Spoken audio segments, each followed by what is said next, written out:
don't know me, I'm Lea Cornell, and currently I am the historian for the Millbrook Garden Club. I'd like to introduce my vice chair, Amanda Romaine, who is going to be in control of the laptop tonight, so thank you.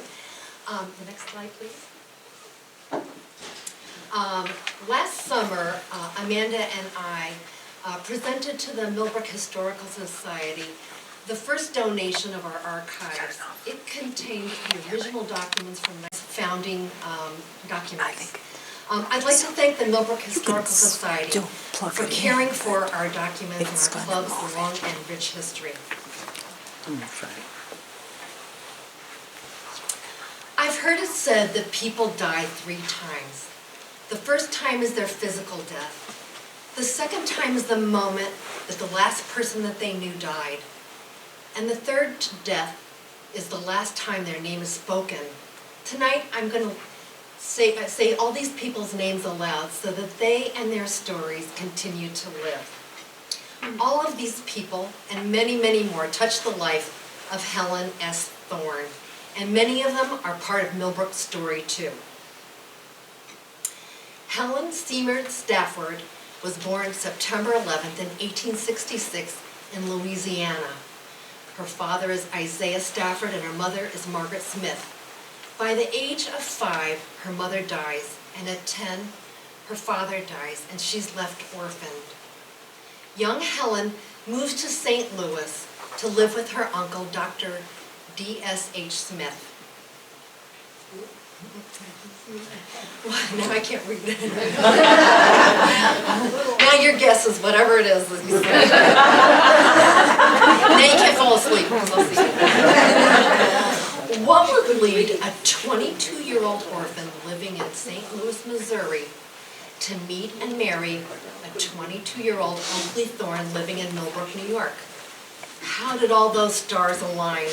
My story begins on Chestnut Street in St. Louis. Chestnut Street is the gate, St. Louis is the gate to the west. It's the 4th largest city in the United States. Helen grew up in St. Louis, attended the best private schools, and was one of the city's leading debutantes.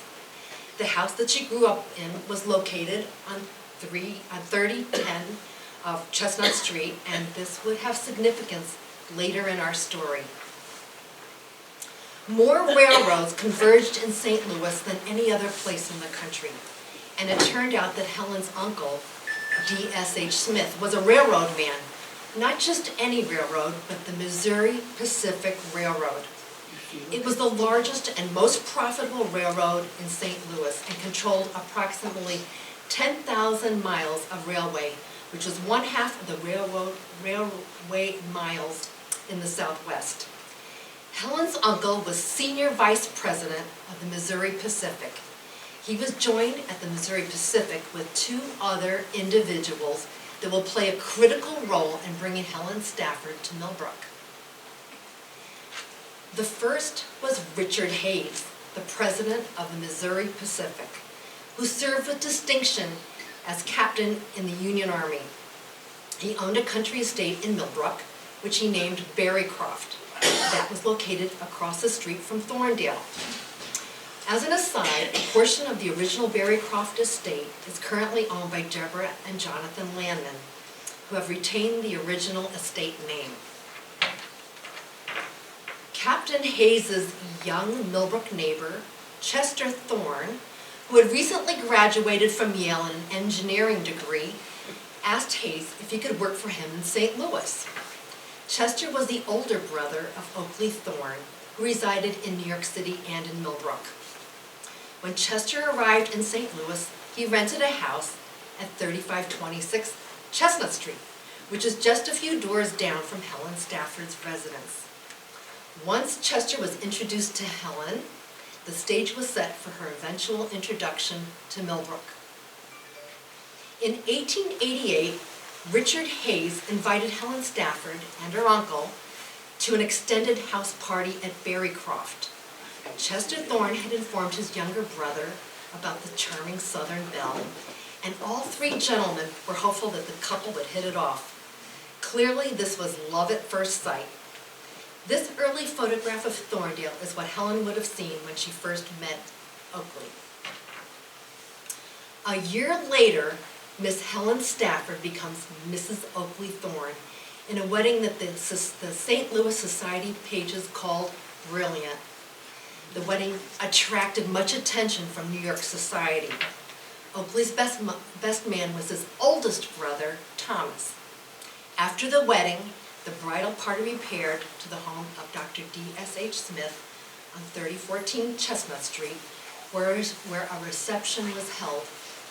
Edwin Thorne, Oakley's father, was unable to be present on account of a serious indisposition that prevented him from traveling so far. 1 month after the wedding, Edwin died at the age of 63. The New York Times reported on the funeral. The Reverend John E. Lyle, pastor of the Dutch Reformed Church in Millbrook, conducted the impressive services at Edwin's sister's home, Phoebe Thorne, in New York City. Edwin left $4 million in trust for his 3 sons. That's equivalent to about $140 million today. And he left his country estate, Thorndale, including the house, the furnishings, the barns, the cottages, 537 acres, a racetrack, and a stable full of trotters to his youngest son, Oakley. 2 months after Helen's brilliant wedding, in a letter to her uncle, she writes, "Oakley is busy on the farm, and he has cleared brambles from the back of the house where I am to have a flower garden and a greenhouse. Mr. Samuel Thorne," that's Edwin's brother who lives across the street in Thorncrest, "is much absorbed in his new fad, rose growing. In reading his papers and talking to him, I too am becoming much interested, and I'm quite decided to begin in a small way soon." And I find this so amusing and ironic, because wait till you see the gardens that she designs. In 1905, Captain Hayes dies at the age of 58 and leaves Barrycroft and $1 million to his widow, Anna. Anna, in turn, donates $10,000 to the building of a library in the village of Millbrook, the Hayes Memorial Library. And she donates her husband's very impressive book collection to the new library. A bust of Captain Richard Somers Hayes, made from his death mask, is in the Friendly Lane entryway to the library, and there's a memorial plaque that hangs on the wall adjacent to the bust. Helen, with a rare talent for creating beauty, came to live at Thorndale. Then a new era began in the horticultural life of the estate. As the garden grew, so did her family, and these are the 2 daughters of Helen and Oakley, Charlotte and Margaret. Helen Thorne, her active mind teeming with original ideas, soon found ways of adding to the beauty of Thorndale. In 1905, A.J. Bodker, a New York City architect, was hired to design and renovate Thorndale into a classical Georgian Federal Revival mansion. Bodker's design produced a house that was dramatic, original, and a huge aesthetic success. He increased the floor space by 1/3 with a well-proportioned 2-story wing on the east that eliminated the symmetry of the original design. The most striking feature is the double-height porches. Bodker also reconfigured the interior with finely detailed, well-proportioned public rooms and a dramatic split staircase. About 1930, Helen planned and carried out the alley of chipped maples and birches. The focal point of the alley is a lake and a boathouse. The boathouse pavilion was designed by Jerome Allen. Other example of Jerome Allen's work can be found at Vassar College and in New York City. Helen's great-great-grandson, Oakley Thorne, recently restored the 90-year-old structure. In 1933, she created a charming water terrace, which serves as an outdoor living room within the foundation of the porch. That same year, Helen sent away to Japan for a lovely pagoda, which adorns the east side of the Thorndale Gardens. The roof of the pagoda symbolizes the steps to heaven, and it's a place of quiet meditation. In 1934, Helen engaged Nellie B. Allen to help her design a new garden in preparation for the Garden Club of America's annual meeting in 1936. The formal gardens were noted for being completely green and white. The white flowers were white tulips and gas plants, and the green yews were mostly of a Japanese variety.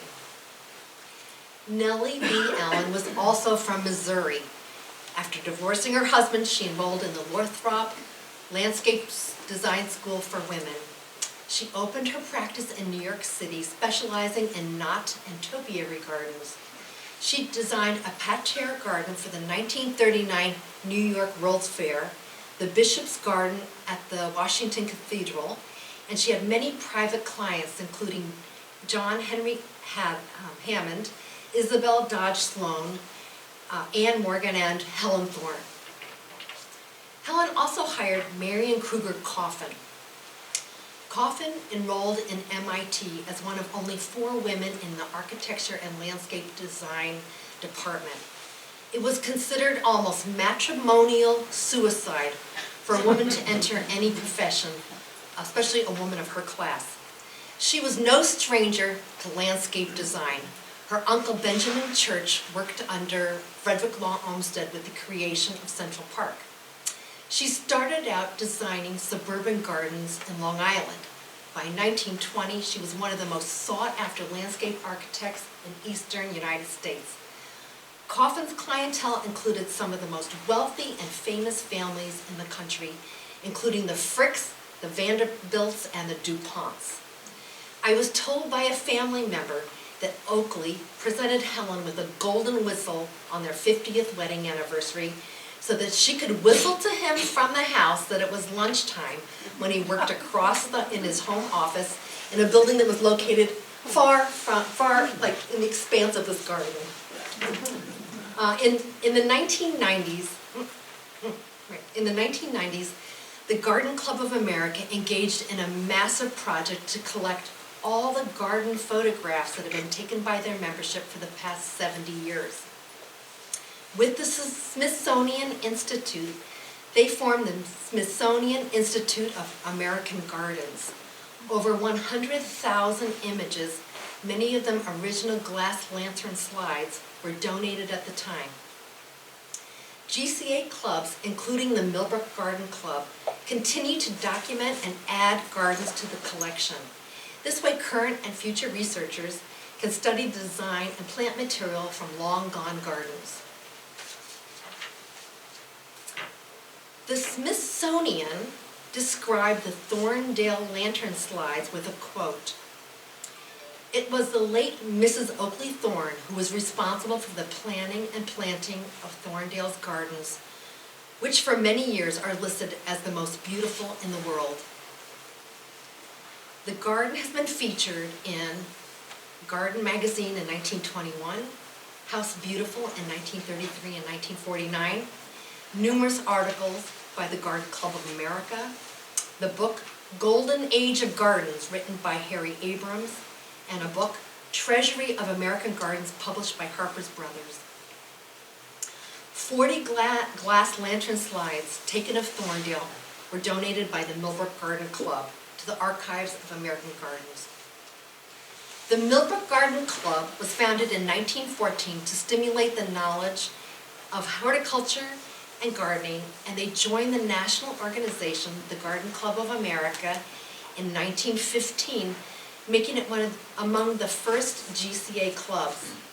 Today, there are 200 clubs in the Garden Club of America, and there are about 18,000 members. They range from being located in Mount Desert, Maine, is that the right name? Yes. Mount Desert, Maine, down to Palm Beach, Florida, from Washington, D.C., all the way to Honolulu, Hawaii. Helen Thorne was president of the Millbrook Garden Club for 8 years. From 1916 to 1924, she was the longest-serving president in Millbrook Garden history. Millbrook Tribute Garden was an original idea of Helen's. After consulting several landscape architects and many gardeners, she found that they could not visualize what she had in mind. So she decided to carry out her own plan. Her dream was to create a garden park as a living memorial to the veterans who served in the armed forces during the Great War. Oakley shared her enthusiasm, and he set aside 5 acres for the park.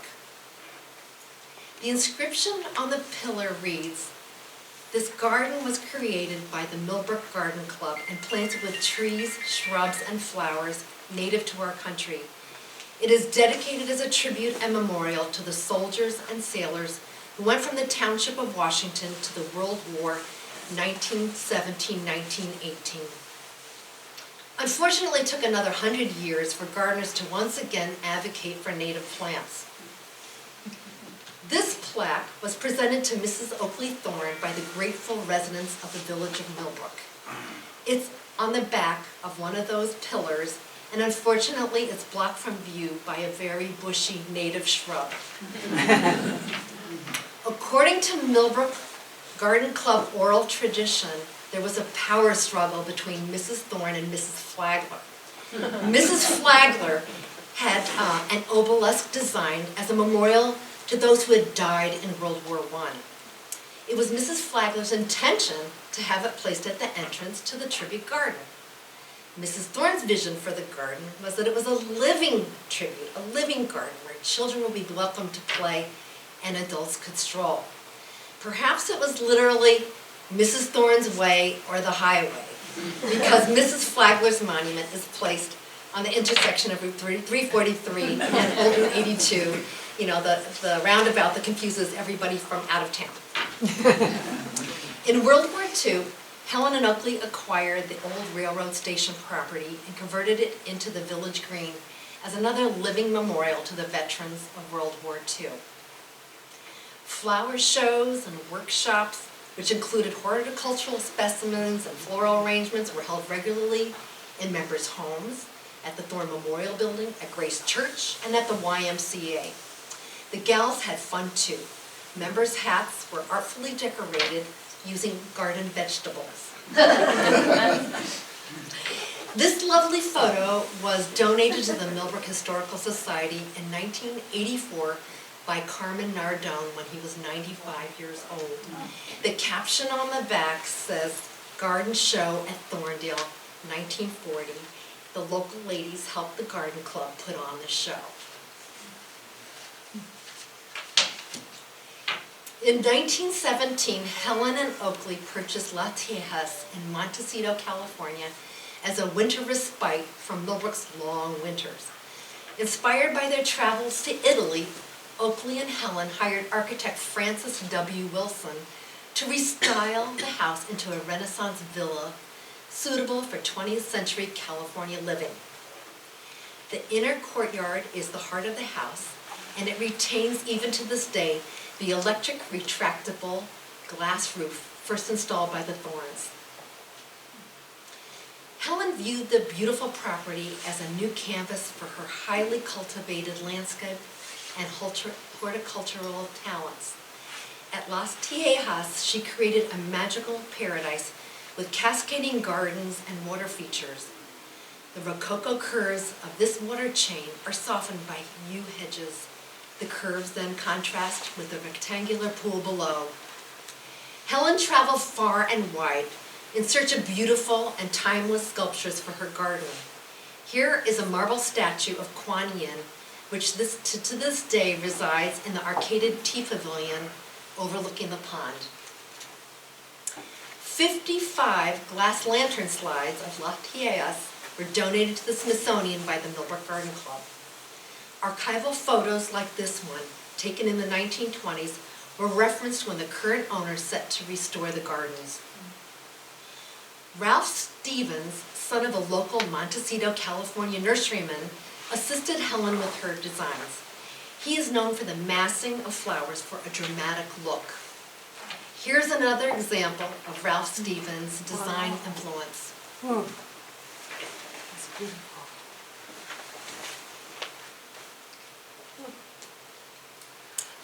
At the time of the Garden Club of America's annual meeting in Seattle in 1930, it it was named the most beautiful garden in America. Helen's gardens were featured in Glimpses of Santa Barbara, which was published in 1926, in California Gardens, published in 1931, and the Journal of Garden History, published in 1990. The Thornes owned 24 acres, and Helen beautified every inch.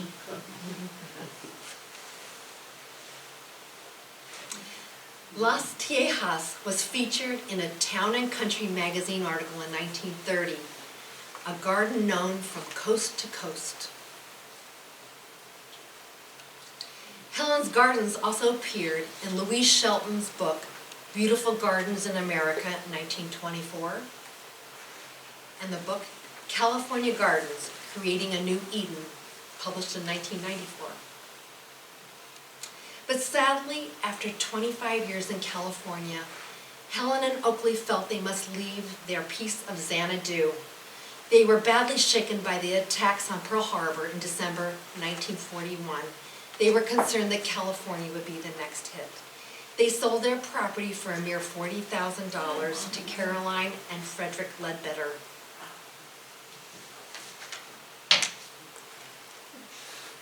However, when Helen was in California, she was active in the garden club there too. With encouragement from Helen, the local garden club in Santa Barbara petitioned to join the Garden Club of America and was admitted in 1918.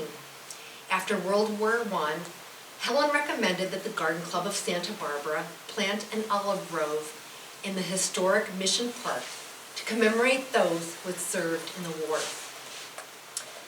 To this day, the olive grove provides the same outdoor experience to the local California community that the Millbrook Garden provides to ours.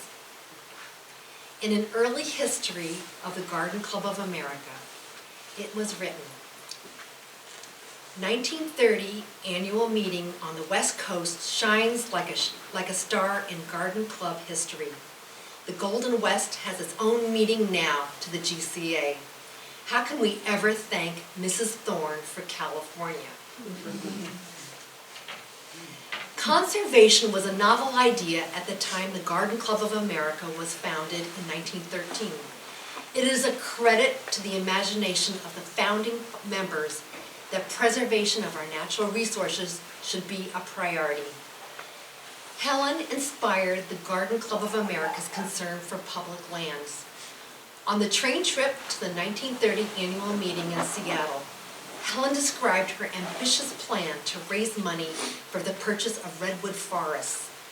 Nationwide, the most visible early achievement of the Garden Club of America was its effort to raise awareness of the need to preserve the giant redwood forests.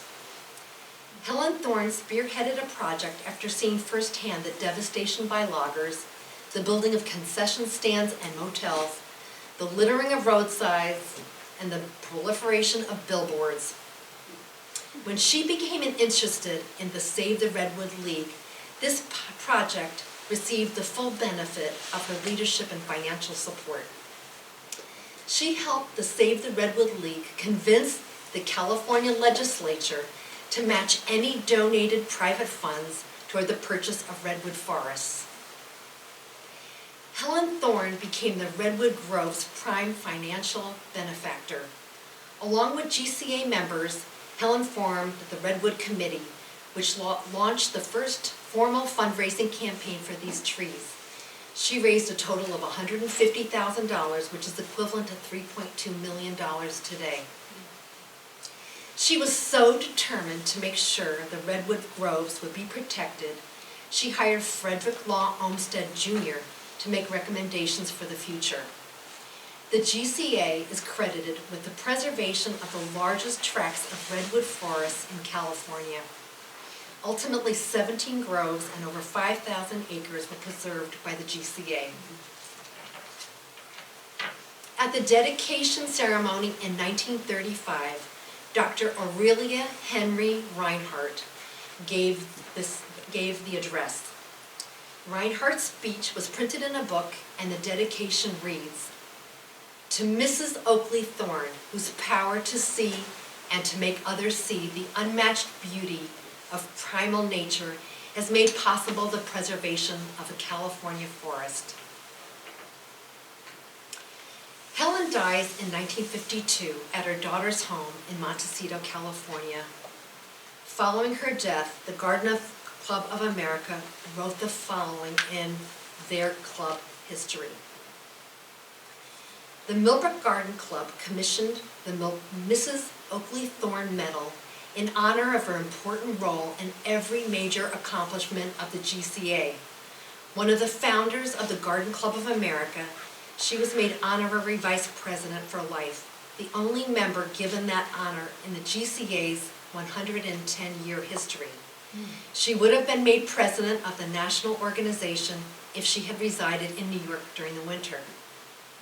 Her achievements in landscape gardening and her extensive studies of plant life won her the admiration of the horticultural world. She designed gardens of unique distinction and rare beauty in the civic and private sectors of New York and of the California communities in which she lived. The Mrs. Oakley Thorne Medal is a national award given by the GCA at an annual meeting. It is awarded to a member in recognition of outstanding achievements in gardening design. This medal was designed by Maud Robinson, who was a former member of the Millbrook Garden Club. On one side, she features the alley of clipped maples and birches with the lake and the boat pavilion. On the reverse side shows a blossom of Mrs. Thorne's favorite clematis, Henry. The first medal was awarded in 1956 to Lillian Louise Whaley Wright. She's from Chestnut Hill, Massachusetts, and it was for her originality and execution of garden design. Only 20 of these medals have been awarded in the past 66 years. Now, I would like to recognize Oakley Thorne, who is here tonight. He is a member of the 10th generation of Thornes in Millbrook. He's also Helen's great-great-grandson. It is clear that he inherited Helen's visionary leadership qualities. 100 years after the installation of Millbrook Tribute Garden, Oakley was inspired to create a 32-acre park on the derelict Bennett College campus site and to convert the former Thorne Memorial High School into a vibrant community center. These projects will rank among the Thorne family's most transformative and lasting contributions to the Millbrook community. In recognition of these generous gifts, I would like to present the Mrs. Oakley Thorne Medal.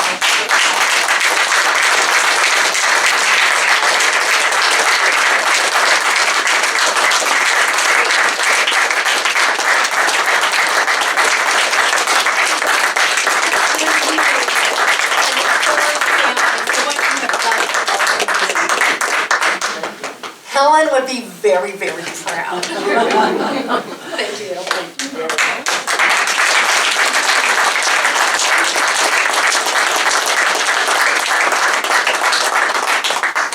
No one fell asleep. You stayed upright. Any questions?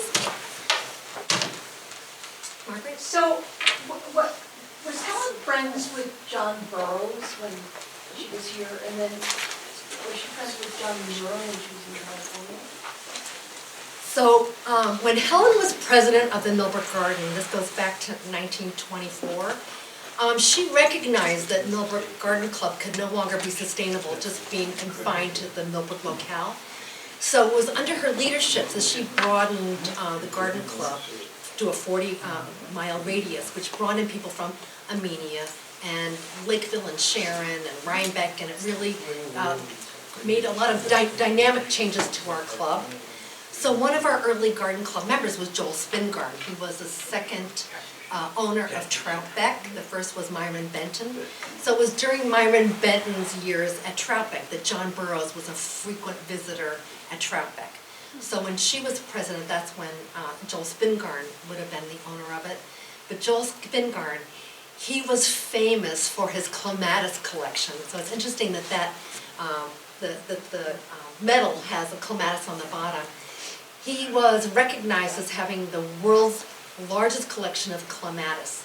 And he put, in the early years, they had a huge garden show at the Grand Central Palace, which was next to the Grand Central Terminal. It was an exposition hall. And he got a special citation because he had 117 clematis were all blooming at the same time. And we had many male members of the garden club, and we continue to have many very talented men in our membership as well. Any other questions? I don't know if I answered that or not. Well, I was asking, John Muir was also, wasn't he instrumental in California helping Well, to save yes, and redwood? certainly all the national parks, yes. Yeah. So she was very involved in the Save the Redwood League, which was specifically about redwood forests.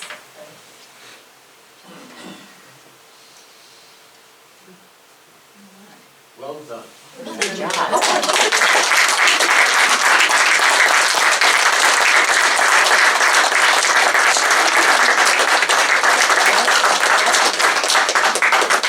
I just want to thank Lea again on behalf of the Historical Society.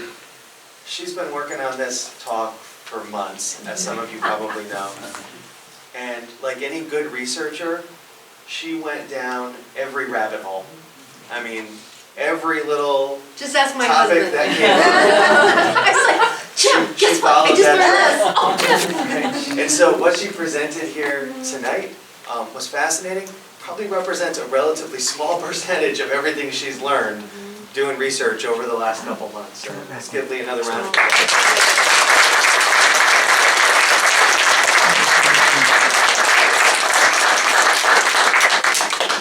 And if anybody, are there more questions or are there? I have one for you. For me? Oh, okay. What happens to the photos that have gone into the